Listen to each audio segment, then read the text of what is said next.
I want to learn English, but oftentimes I get lazy or I feel that I don't want to learn English. Sometimes I feel that I don't have enough energy to learn English or even to study English.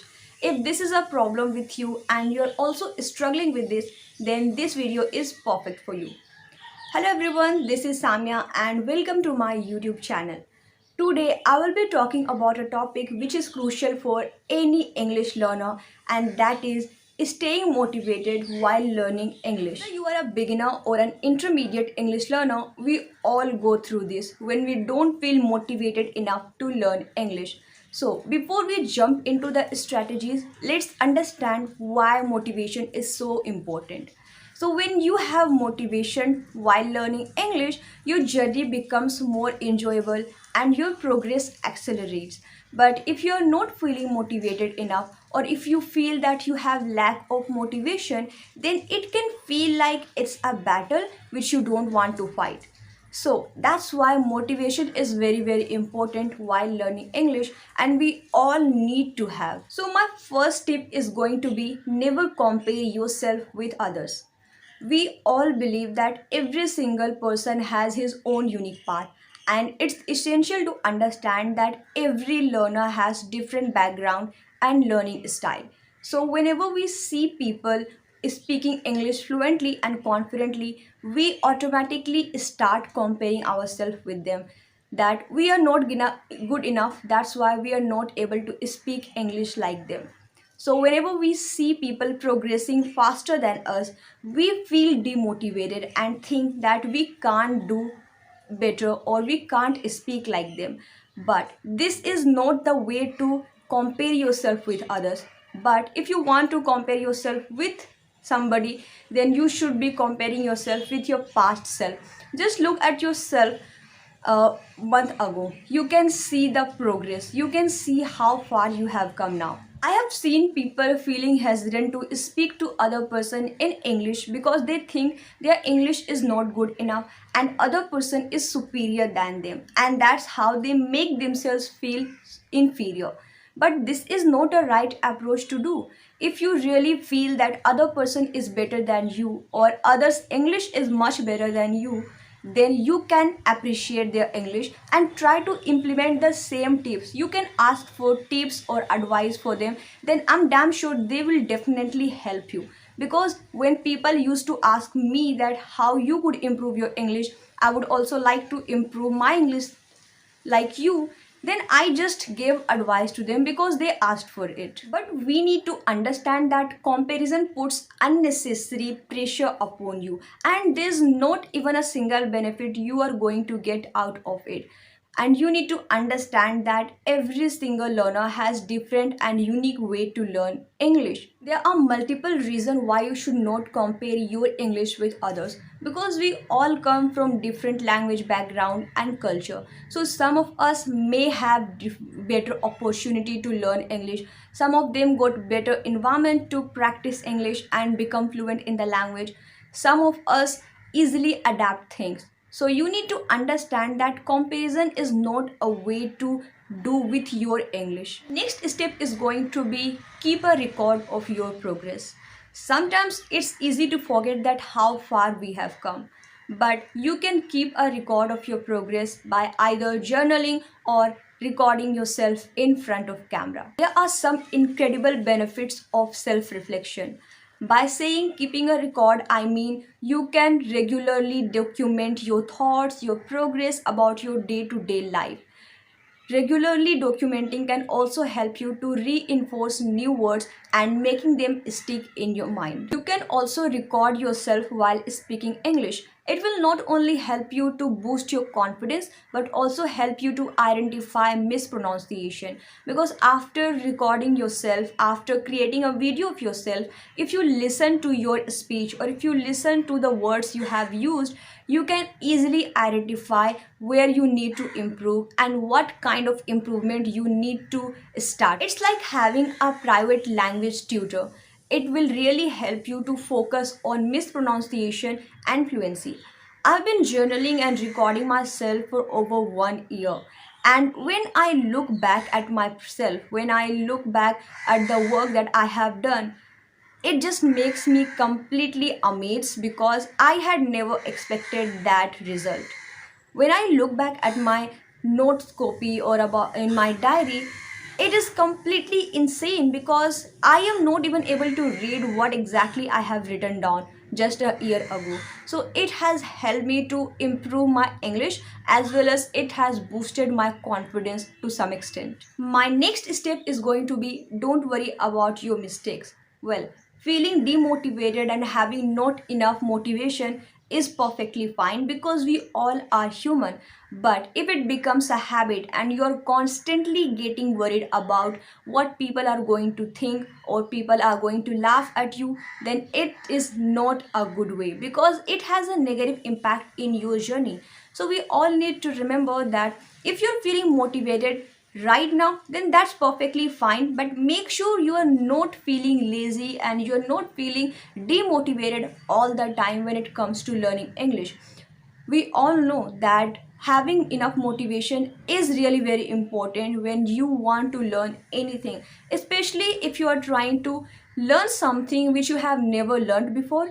Then you must have enough motivation to start with. And I believe having motivation is just a myth. Once you started doing something, your motivation will automatically come to you. Well, whether it comes or not, but at least you will be able to accomplish your project or your work. I have seen people thinking too much about what other people are going to think about them, or people are going to laugh at them, or they are going to mock at them. But in reality, it's just a myth. It does not work that way because in reality nobody actually cares whether you are speaking right English or wrong, whether you are using correct pronunciation or not. As long as they are able to understand, that's perfectly fine. I remember when I was first starting speaking English, I was literally very scared and I was not confident at all. I was literally thinking that people are going to laugh at me, or probably whether they will be able to understand me or not. So such question used to come in my mind at that time. But when I did have conversation with them, I was completely amused because nobody cared about my mistake. Nobody said that I could not understand you because I was able to deliver my message effectively, and that is the only thing matter there. And there was one more thing which happened, that people are eager to correct your mistakes. When I asked them that, okay, could you help me with this, or could you please correct me wherever I have made a mistake, they corrected me politely and made me understand that this is how it works, or you should not be doing this, which is one of the best thing I have ever experienced. Next step is going to be take a small step. So, whenever we decide to learn a language and we think to learn a language, we easily get scared of it because it's a journey.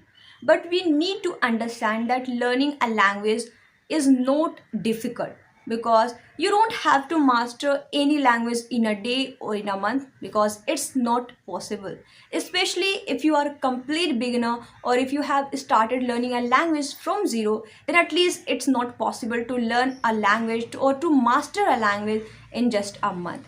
So whenever such thoughts or such feelings come in your mind, don't let them affect you, because it's just a distraction. Whenever we have to start learning a language, we have to focus on taking a baby step. We have seen baby trying to walk. They could never walk at first, and in the beginning they fall multiple times, but still they got up, and that's how we have to do. They could never start running after taking a step. They took time, so that's what we have to do. Then why can't we take time with our English? When you have decided to learn English, or when you have decided to learn any language, you must give some time to yourself. You will have to allow some time to yourself to grasp everything and then move on to the next thing. Taking a small step is very easy, and that's how you will easily be able to learn English. You don't have to sit for hours and try to memorize vocabulary and try to reinforce every single grammar rules in your mind, but just dedicate few minutes of your day to your language learning journey, and you will be amazed after some time later because of your progress. Because when you would look back at yourself, when you would look back at your progress, you will completely feel that you have come very far away. Next step is going to be make a habit out of it. So when you decide to learn a language, make sure that you are adding this exercise in your daily routine and making a habit, which is very important. So now you have decided to learn a language, so your day should not be completed without learning this language. And by saying this, I mean you must follow your language learning routine. So you can do anything to improve your English, such as reading, writing, speaking, or listening. Well, lot of people enjoy listening music. So you can listen to your favorite song in English while commuting. Lot of people like listening to podcast. So if you are going to your work or if you are driving, then you can listen to your favorite podcast. And lot of people are a biggest fan of reading books. So if this is something interests you, then you can read books, whichever book you want. And a lot of people love journaling. So if you are interested in journaling and you think that this is the right approach for you to improve your English, then you can do this too. And now if you feel that you have enough vocabulary and your grammar has accelerated little bit, and now you can speak English or you can construct just few sentences in English, even though if you don't have confidence or if you are not confident while speaking English, that's perfectly fine, because you will boost up your confidence along with the journey.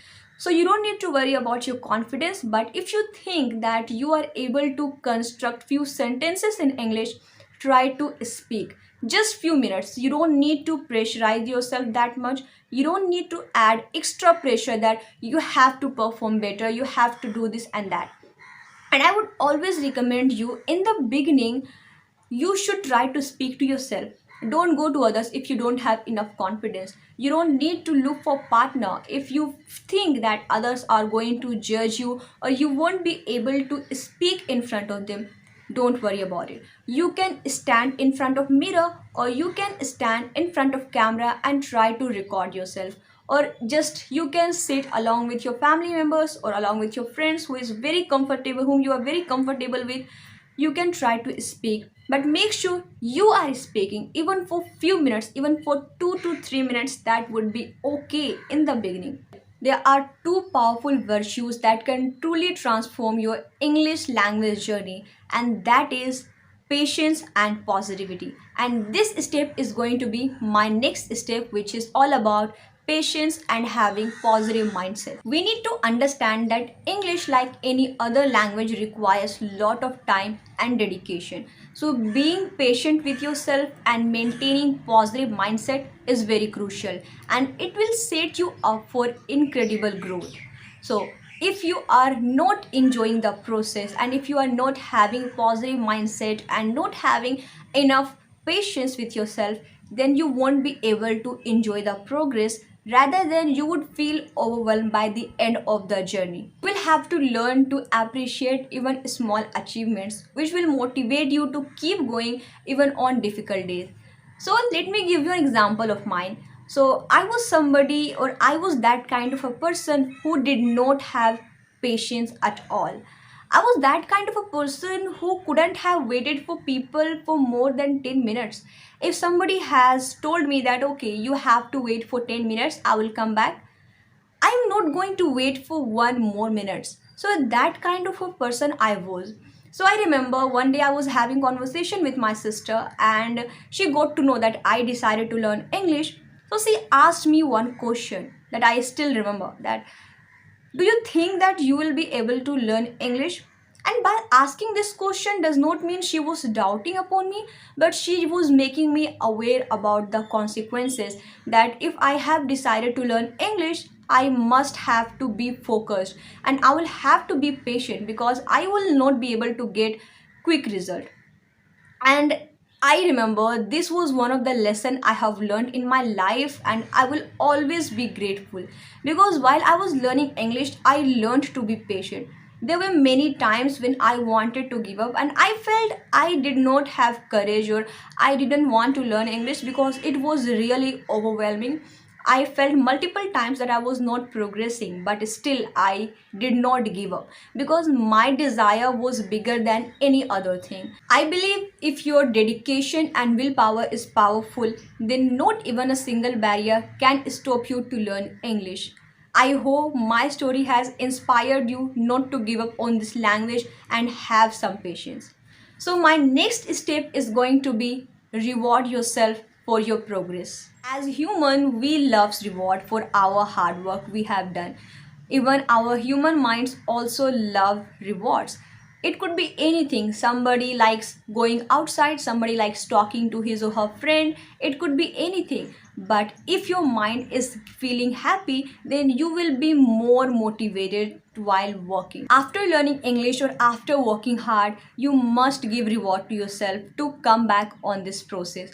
So I'm somebody who loves sitting alone. So whenever I feel that okay, I am done or I have get my things done or I have learned whatever I had to, then I try to spend some time alone rather than engaging with people, because whenever I am sitting alone, it just refreshes my mind. So if you are somebody who loves doing something or other, then you should be following this after working hard or after learning anything. You can set a schedule for yourself that I am going to study for half an hour, and after that I am going to sit alone for 10 minutes, or I'm going to go for a walk for 10 minutes, or I'm going to talk with my friends for 10 minutes. It could be anything, and you can set time as per your expectation or as per your opinion. So that's all I had to say today. I hope after watching this video you will be able to solve your problem, which is all about staying motivated while learning English. I wish you good luck for your language learning journey and hope you would do good and you will be able to meet your expectation very soon. So if you found this video helpful, then please give it a thumbs up and don't forget to subscribe to my channel for more tips and more videos. And I will see you in my next video. Bye.